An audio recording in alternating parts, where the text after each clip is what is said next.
بسم اللہ الرحمن الرحیم۔ سورۃ النساء کا دوسرا رکوع شروع ہوتا ہے۔ ترکہ کی تقسیم سے پہلے میت نے جو وصیت کی ہے اسے پوری کر دی جائے اور قرض جو اس پر ہو ادا کر دیا جائے۔ ترکہ کے حصے اللہ نے مقرر کیے ہیں، اب انسان کو حق نہیں ہے کہ اپنے طور پر ترکے کے حصے کرے۔ یہ اللہ کی مقرر کی ہوئی حدیں ہیں۔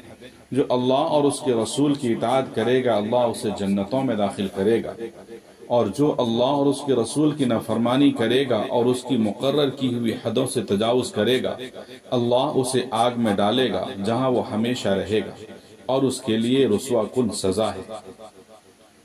سورۃ النساء کا تیسرا رکوع شروع ہوتا ہے۔ اللہ پر توبہ کی قبولیت کا حق انہی لوگوں کے لیے ہے جو نادانی کی وجہ سے کوئی برا فعل کر گزرتے ہیں۔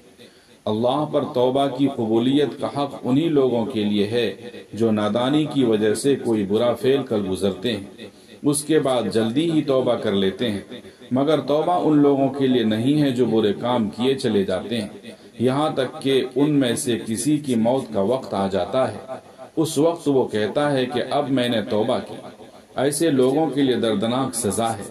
اے ایمان والو، تمہارے لیے یہ حلال نہیں کہ زبردستی عورتوں کے وارث بن بیٹھو، اور یہ بھی حلال نہیں کہ انہیں تنگ کر کے مہر کا کچھ حصہ اڑا لینے کی کوشش کرو۔ اپنی بیویوں کے ساتھ بھلے طریقے سے زندگی گزارو۔ اگر وہ تمہیں ناپسند ہو تو ہو سکتا ہے یہ ایک چیز تمہیں پسند نہ ہو، مگر اللہ نے اسی میں بہت کچھ بھلائی رکھ دی۔ اپنی بیویوں کو جو بھی مال دیا ہو اس میں سے کچھ بھی واپس نہ لینا۔ سورۃ النساء کا چوتھا رکوع شروع ہوتا ہے۔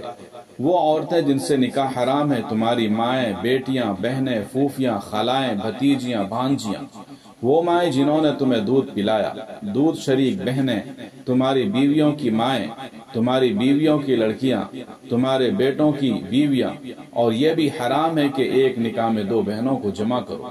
وہ عورتیں بھی حرام ہیں جو کسی دوسرے کے نکاح میں ہوں۔ ان کے ماں سوا جتنی عورتیں ہیں انہیں اپنے اموال کے ذریعے حاصل کرنا تمہارے لیے حلال کر دیا گیا ہے، بشرطے کہ انہیں حصار نکاح میں محفوظ کرو، نہ کہ آزاد شہوت رانی کرنے لگو۔ اپنی بیویوں کا مہر بطور فرض کے ادا کرو۔ سورۃ النساء کا پانچواں رکوع شروع ہوتا ہے۔ اللہ تم پر رحمت کے ساتھ توجہ کرنا چاہتا ہے اور تم پر سے پابندیوں کو ہلکا کرنا چاہتا ہے، کیونکہ انسان کمزور پیدا کیا گیا ہے۔ اے اہل ایمان، تم ایک دوسرے کے مال باطل طریقے سے نہ کھاؤ۔ لین دین ہونا چاہیے آپس کی رضامندی سے۔ جو شخص ظلم و زیادتی کرے گا اس کو ہم ضرور آگ میں جھونکیں گے۔ اگر تم ان بڑے بڑے گناہوں سے پرہیز کرتے رہو جن سے تمہیں منع کیا جا رہا ہے تو تمہاری چھوٹی موٹی برائیوں کو ہم تمہارے حساب سے ساقط کر دیں گے۔ جو کچھ اللہ نے تم میں سے کسی کو دوسروں کے مقابلے میں زیادہ دیا ہے اس کی تمنا نہ کر، وہاں اللہ سے اس کے فضل کی دعا مانگتے رہو۔ سورۃ النساء کا چھٹواں رکوع شروع ہوتا ہے۔ مرد عورتوں پر قوام ہے اس بنا پر کہ اللہ نے ان میں سے ایک کو دوسرے پر فضیلت دی، اور اس بنا پر کہ مرد اپنے مال خرچ کرتے ہیں۔ جن عورتوں سے تمہیں سرکشی کا اندیشہ ہو پہلے انہیں سمجھاؤ، پھر خوابگاہوں میں ان سے الگ رہو، پھر ہلکے سے مارو۔ پھر اگر وہ تمہارے مطیع ہو جائیں تو خواہ دست درازی کے لیے بہانے تلاش نہ کرو۔ اگر میاں بیوی کے تعلقات بگڑنے کا اندیشہ ہو تو ایک حکم مرد کی طرف سے ایک حکم عورت کی طرف سے مقرر کرو۔ یہ دونوں اصلاح کی نیت سے معاملہ سلجھائیں تو اللہ موافقت کی کوئی صورت نکال دے گا۔ والدین، رشتہ دار، یتیم، مسکین، پڑوسی، رشتہ دار، اجنبی، ہمسایہ، پہلو کے ساتھی، مسافر اور تمہارے تہی دست سے احسان کا معاملہ کرو۔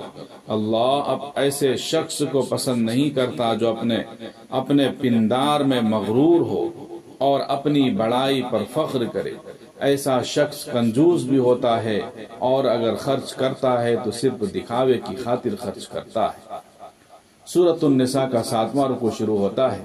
اے اہل ایمان، جنابت کی حالت میں نماز کے قریب نہ جاؤ جب تک کہ غسل نہ کر لو۔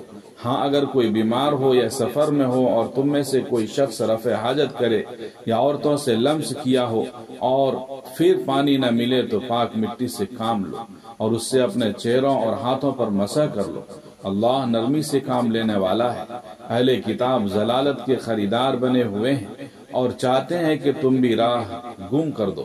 اے اہل کتاب، مان لو اس کتاب کو جو ہم نے اب نازل کی ہے اور اس کتاب کی تصدیق کرتی ہے جو تمہارے پاس پہلے سے موجود تھی۔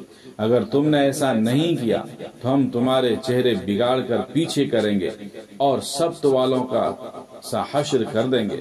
اللہ بس شرک ہی کو معاف نہیں کرتا، اس کے سوا دوسرے جس قدر گناہ ہیں وہ جس کے لیے چاہتا ہے معاف کرتا ہے۔